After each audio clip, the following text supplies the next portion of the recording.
সুন্দরী মেয়ে দেখলে আবার মন ঠান্ডা হয়ে যায়। এখানে বোটের মাধ্যমে নৌকা রাইড করা যায়। এই যে নৌকাগুলো দেখতেছেন পুরো সাইড দিয়ে পুরো কিন্তু বিভিন্ন স্টল বসছে।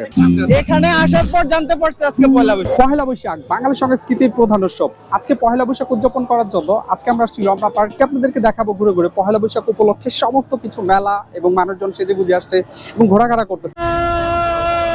গাইস, অনেক ধাক্কা ধাক্কি করে রমনা পার্কের ভিতরে ঢুকতে পারলাম মাত্র। আর মানুষ দেখেন কি পরিমাণ মানুষ এখানে হয়েছে। পুরো পার্কের আনাচে কানাচে চারোদিক দিয়ে কিন্তু মানুষ দিয়ে ভরে গেছে। মানে আপনি যদি এই পহেলা বৈশাখ উপলক্ষে রমনা পার্কে আসতেন বিকেল বেলা, আমি বিশ্বাস করি এখানে একটা আনন্দ ঘন পরিবেশ বিরাজ করতেছে। পার্কের ভিতরে এখানে একটা কনসার্ট হইতেছে, লোকসঙ্গীতের আয়োজনে করা হয়েছে। এখানে দেখুন কি পরিমাণ মানুষ হয়েছে। মানুষ এখানে কিন্তু গান এনজয় করতেছে। আর এই কনসার্টটা হচ্ছে রমনা পার্কের ঠিক ভিতরে। দেখুন এই যে পুরো সাইডটা মানুষ এবং মানুষ। এখানে বোটের মাধ্যমে নৌকা রাইড করা যায়। এই যে নৌকাগুলো দেখতেছেন 20 মিনিটের জন্য 400 টাকা টিকিট কেটে আপনারা এই যে দেখুন কি পরিমাণ লাইন পড়ছে। এই লাইনের মাধ্যমে মানুষ এখান থেকে পুরো বোটে যায় কিন্তু 20 মিনিট নৌকা সাইকেলিং করতেছে 400 টাকা। আর নৌকার ভিতরে এখানে কিন্তু বিশাল বড় রমনা পার্কের ভিতরে ওই যে দেখুন ওই মাথা থেকে কিন্তু নৌকা ওই ভিতরে ঢোকা যায়।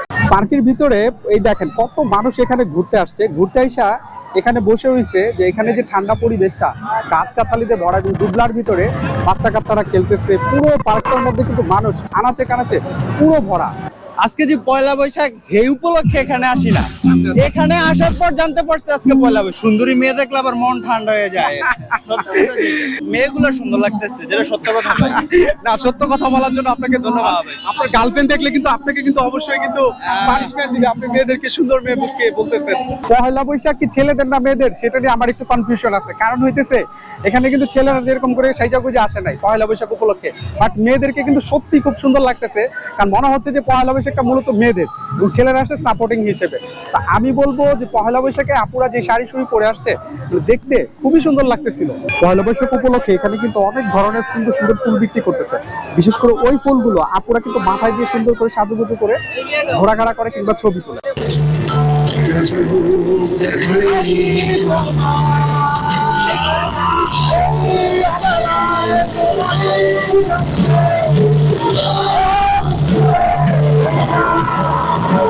বাংলাদেশের খুবই পপুলার একটি ব্র্যান্ড শিরোনাম হিমের এখানে কনসার্ট হইতেছে। তো আমার সৌভাগ্য যে আমি যখন আসছি তো কতদিন দেখাইনি তোমায়, শিরোনাম হিমের খুবই পপুলার একটি গান। কনসার্টে আসার পর সেই গানটাই আমি পাইছি। তো এই জায়গাটা সত্যি খুব ভালো লাগতেছিল। শিরোনাম হিমের গানটা পাওয়ার পর আরো ভালো লাগতেছিল। আপুদের জন্য অনেক সুন্দর সুন্দর ছোট ছোট চুড়ি বিক্রি করতেছে। মামা, চুড়ি পিস কত করে এগুলা? এগুলো রমনা পার্কের ভিতরে এই যে দেখেন পহেলা বৈশাখ উপলক্ষে ওই যে নৌকাগুলো দেখাইছিলাম, এই নৌকাগুলো এবং এই যে সিঁড়ি যেটা গেছে, এই সিঁড়িতে কিন্তু মানুষ দাঁড়ায় দাঁড়ায় অনেক সুন্দর সুন্দর ছবি তুলতেছে। এই দিক থেকে পুরো সিঁড়িটা পুরো মানুষ দিয়ে ভরা এবং পার্কের ওই সাইডে পর্যন্ত পুরো মানুষদের কিন্তু ভরা। তো আজকে পহেলা বৈশাখ উপলক্ষে এখানে প্রচন্ড গরম এবং দুপুর টাইমে আমি এখন আসছি। দুপুর টাইমেও কিন্তু যেই পরিমাণ মানুষ হয়েছে, ভিড় হয়েছে, আমার কাছে মনে হচ্ছে যখন বিকেল হবে তখন কিন্তু এখানে মানুষ আরো ভরে যাবে। মেলার ভিতরে বাচ্চাদের এই জিনিসটা কিন্তু কমন। মামা, বেলুন কত করে বিক্রি করতেছো? এই বেলুনগুলো প্রত্যেক পিসের দাম হইতেছে 100 টাকা। প্রচন্ড গরমে হাঁটতে হাঁটতে অরান হয়ে গেছে। এখন একটা চটপটি ট্রাই করবো, তাও আবার রমনা পার্কের ভিতরে। তো বিসমিল্লাহ বলে চটপটিটা ট্রাই করি। বিসমিল্লাহির রহমানির রহিম। মোটামুটি চটপটিটা অ্যাকচুয়ালি কোয়ালিটিফুল, আমি বলবো কোয়ালিটি 10-এ 5 দেওয়ার জন্য। বাট রমনা পার্কের ভিতরে অনেক মানুষ আসছে, এখানে খাওয়ার মতো তেমন কিছু নাই। আমি ভাবলাম যে ঘোরাঘোরা করতেছি, হর্ন হয়ে গেছে, একটু বসতে হবে, এর জন্য চটপটিটা নিলাম। তো চটপটিটা ট্রাই করতেছি, বিশেষ করে আপুদের হয়তো ভালো লাগতে পারে। আমার পিছনে যে গাছটা দেখতে পাচ্ছেন এটাই সেই রমনার বটমূল। রমনার বটমূলে সকালবেলা ছায়ানট সংগঠনের মাধ্যমে বিভিন্ন অনুষ্ঠান করা হয়। এই যে সেই বটমূলের যে গাছটা আছে, এটা এখন প্রশাসনিকভাবে বসে রয়েছে। ওই স্টেজগুলো সকালবেলা ছিল। তো সকালবেলা আসলে হয়তো বা আমরা ছায়ানট সংগঠনের মাধ্যমে যে গানগুলো করা হয়েছে সেই সঙ্গীতগুলো শুনতে পাইতাম। বাট এখন এটার ফাংশন পুরোপুরি বন্ধ করে দেওয়া। তো গাইস, রমনা বটমূলে হাঁটতে হাঁটতে পা দুইটা ব্যথা হয়ে গেছে। পহেলা বৈশাখ উপলক্ষে যে দেখেন মানুষ হাঁটতে হাঁটতে হরান হয়ে গেছে। এখানে কিন্তু অনেক মানুষ এই গাছের দুবলার ভিতরে কিন্তু বসে রয়েছে।